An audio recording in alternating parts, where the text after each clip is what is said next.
भजनों के कार्यक्रम में एक भजन, ये निर्गुणी भजन महान संत कबीर दास जी का। कबीर दास जी अपने प्रवचन में कहते हैं कि इस संसार में जो आए हैं उन सबको जाना है एक न एक दिन। यहाँ रहना नहीं, देश वीराना, अनजान जगह नहीं रहना, कौन तुम्हें रहने देगा। ज़्यादा से ज़्यादा अपने घर में आदमी रह लेता है, बाहर घंटे आध घंटे में ही परेशान होके घर चलें। लेकिन जहाँ घर चलें वो घर भी उसका नहीं है, ये उस बंदे को भी मालूम है और सबको मालूम है। लेकिन दुनियादारी निभाने के लिए अगर सभी संत बन जाएं तो वो ज्ञान किसको देंगे। सभी धर्मात्मा बन जाएं तो वो स्वर्ग लोक में ही जाएंगे, नरक लोक में कौन जाएगा। वहाँ के नुमाइंदे तो भूखे मरेंगे। इसलिए दुनियादारी भी ज़रूरी है ताकि संसार की जो गति है वो अपनी धुरी पे चलती रहे। आने वाले आते रहेंगे, जाने वाले जाते रहेंगे, कहीं बीच में रुके हुए हैं, कोई कैसे कोई कैसे। गतिशील मनुष्य जो आया है वो जाएगा। कबीर दास जी अपने भजन में क्या कहते हैं, रहना नहीं देश वीराना है। कि ये देश है वीराना है, यहाँ जम के नहीं रहना, कुछ समय के लिए मालिक से कि हे मालिक मुझे कुछ वक्त दो, मुझे स्वस्थ रखो, मैं तुम्हें भी याद करूं और अपने परिवार को, अपने दोस्तों को या गरीबों में नेकी का काम करूं। तुम मुझे वक्त दो। एक समय पे तो सबको जाना ही जाना है। रहना नहीं देश वीराना है। ये देश जो वीराना है, यहाँ आगे पीछे जाना तो पड़ेगा। रहना नहीं देश वीराना है, देश वीराना है, देश वीराना है। यहाँ रहना नहीं, देश वीराना है। ये संसार कागज की पुड़िया, ये संसार कागज की पुड़िया, ये है संसार कागज की पुड़िया। बूंद पड़े घुल जाना है, बूंद पड़े घुल जाना है। यहाँ रहना नहीं देश वीराना। कबीर दास जी फरमाते हैं कि ये जो संसार है जिसमें तुम रह रहे हो, तो एक तरह से एक कागज़ की जैसे पुड़िया होती है, इस तरह होता है। पुड़िया को एक तरफ रख दो, बारिश का दो चार छींटे लगे और वो पानी में घुल जाती है। तो ये जो संसार है ये कागज़ की पूड़ी के समान है। दो चार छींटे लगते ही ये संसार कागज की पुड़ियाँ हैं ये संसार, कागज की पुड़ियाँ, बूंद पड़े घुल जाना है, बूंद पड़े घुल जाना है। यहाँ रहना नहीं देश वीराना है, यहाँ रहना नहीं है जम करके। ये वीराना देश है। वीराना का मतलब अनजाना, अनजाना का मतलब तुम्हारा यहाँ कुछ भी नहीं होना। यहाँ रहना नहीं देश वीराना है। ये संसार कांटों की बाड़ी, यह संसार कांटों की बाड़ी, यह संसार, यह संसार, यह संसार, ये संसार, ये संसार कांटे की बाड़ी, ये संसार कांटों की बाड़ी, उलझ पुलझ मरी जाना है। यहाँ रहना नहीं देश वीराना है, देश वीराना है, देश वीराना है, देश वीराना है। यहाँ रहना नहीं देश वीराना है। ये संसार ये कांटों की बाड़ी है। ये संसार जो है इसमें और कुछ भी नहीं। तुम इसमें से जाओगे तो उलझ पुलझ जाओगे, तुम्हारे कपड़े उलझ जाएंगे और उलझ के अपने को निकाल नहीं पाओगे, मर जाओगे। ये संसार कांटों की बाड़ी, उलझ पुलझ मरी जाना है। यहाँ रहना नहीं देश वीराना, देश वीराना, देश वीराना रे। रहना नहीं देश वीराना, नहीं रहना। जैसे जैसे समय आता जाएगा जाना पड़ेगा, सराय को तो खाली करना ही पड़ेगा, इस संसार को छोड़ना पड़ेगा। इस संसार की मोह से तुम्हें हट के जाना पड़ेगा।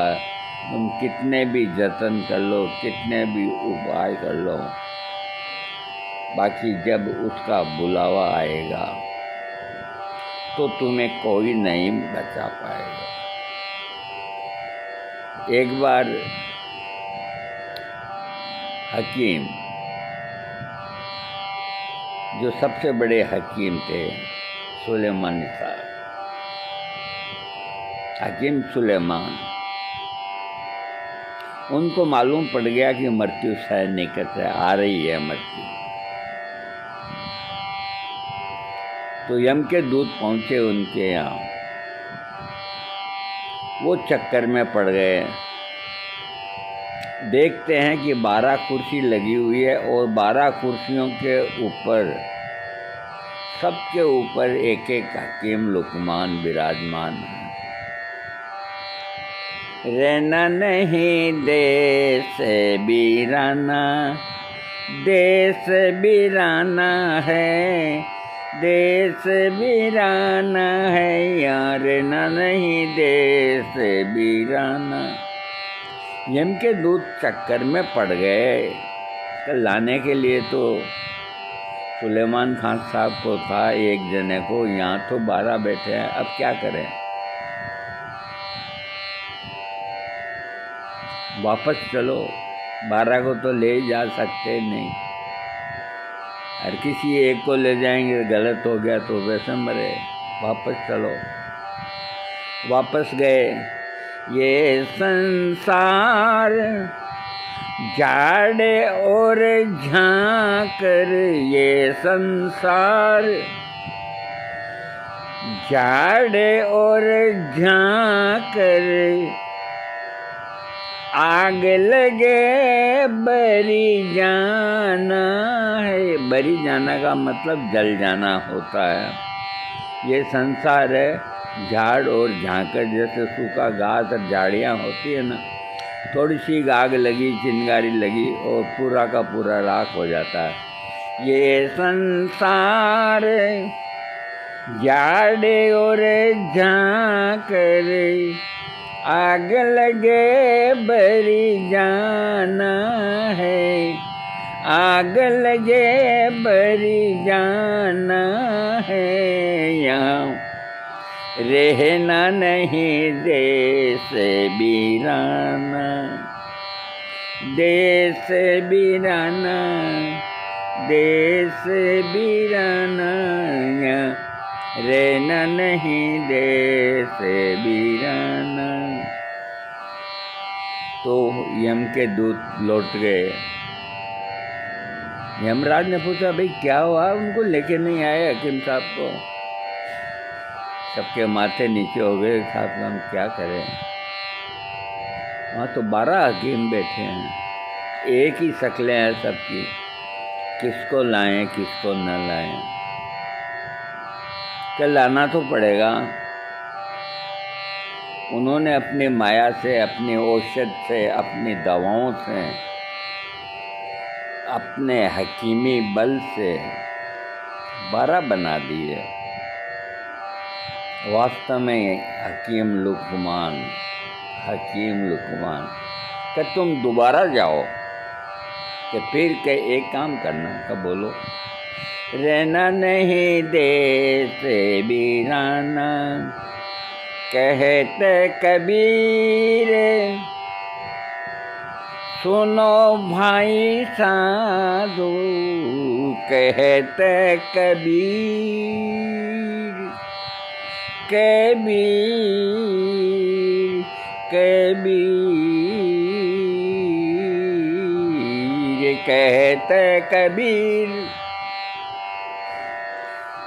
कहते कबीर सुनो भाई साधो, कहते कबीर। तो यम के दूत दोबारा गए। उनको यमराज ने कहा कि जाते ही एक काम करना। क्या करें? कि जाते ही यूँ बोलना, सलाम अलैकुम, नमस्कार करना। अपने हिंदी में नमस्कार करते हैं, इनको सलाम अलैकुम सलाम करते हैं। तो जिसको नमस्कार कहते हैं अपन, तो उसको नमस्कार का जवाब देना ही होता है, चाहे वो कैसी भी दुखी मन से दो, चाहे सुखी मन से दो, उसको जवाब देना है। अपने आप हाथ उग जाता है। जब तुम्हारे चरणों में कोई आके पड़ जाता है तो तुम्हारा हाथ उसके माथे पे आ ही जाता है, चाहे वो दुष्ट भी क्यों ना हो। रावण मृत्यु शैया पे पड़ा था, तो भगवान राम और लक्ष्मण उसके पास गए। भगवान राम ने कहा, आज महाबली रावण आप प्राण त्यागने में हो। कहाँ प्रभु? कि तुम्हारे पास कोई कमी नहीं थी। खूब सोना चांदी, लंका, भाई बंधु, कबीले, फौज, जितने देवता तुम्हारे गुलाम, ये सब होने के बावजूद भी तुम हारे कैसे?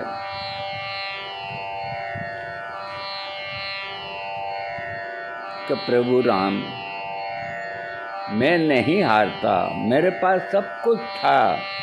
आप जैसे 10 राम भी आते तो भी मैं नहीं हारता, लेकिन मेरे पास एक ही कमी थी। भगवान राम मुस्कुराए बोले, क्या कमी थी मेरे साथ? रावण ने कहा, मेरे साथ भाई नहीं था, लक्ष्मण की ओर इशारा करते हुए। रहना नहीं देश वीराना, मेरे साथ अगर भाई होता जैसे तुम्हारे साथ लक्ष्मण, तो दुनिया की कोई शक्ति मेरे को। ये संसार कहते कबीर, सुनो भाई साधो, कहते कबीर सुनो भाई साधो, सतगुरु नाम ठिकाना है, सतगुरु नाम ठिकाना है। तो यम के दूत पहुंच गए लुकमान साहब के पास, जाते ही कहा, सलाम अलैकुम। तो एक जना बोल गया, वालेकुम सलाम। चलो, उसको लेके आ गए। बाकी जो पुतले थे वो कैसे बोलेंगे? असली होगा ना वही बोलेंगे। तो मेरे कहने का मतलब ये है कि हर आदमी अपनी मृत्यु नहीं हो उसका लिए बचाव करता है, कोई ना कोई उपाय ढूंढता है, जैसा भी बनता है, अपनी विद्या से, अपनी शक्ति से, अपनी ताकत से, जो भी साधन होता है वो अपने बचाव की कोशिश करता है। लेकिन फिर भी काल बलि का तमंचा पड़ता है और जाना पड़ता है। कहते कबीर सुनो भाई साधो, सतगुरु नाम ठिकाना है, यहाँ रहना नहीं देश वीराना, देश वीराना है, देश वीराना है, देश वीराना है, यहाँ रहना नहीं देश वीराना है। आपको ये भजन अच्छा लगे सब्सक्राइब कीजिएगा। बीच में कुछ प्रसंग हम बताते हैं, हम हमारी ओर से ठीक करते हैं। फिर भी अगर आप जनता जनार्दन हैं, किसी को ये अटपटा लगे कि भजन जल्दी से ख़त्म हो जाए, ये कहानी किससे नहीं आए, तो आप निसंकोच होकर हमें कमेंट्स में लिख देंगे। हम हर भजन को 2 मिनट के अंदर ही आपको गा के सुनाएंगे। जो भी आपकी प्रतिक्रिया है आप बेफिक्र होकर के उसको व्यक्त कर सकते हैं। मैं भी आपकी तरह ही एक इंसान हूँ, गलतियाँ हो सकती है, किस्से में, कहानी में और में गलती होना मनुष्य की एक आदत है। तो कहीं हम गलती पे कोई चीज़ बोल गए हैं तो आप हमें क्षमा करिएगा। और संत कबीर की जय।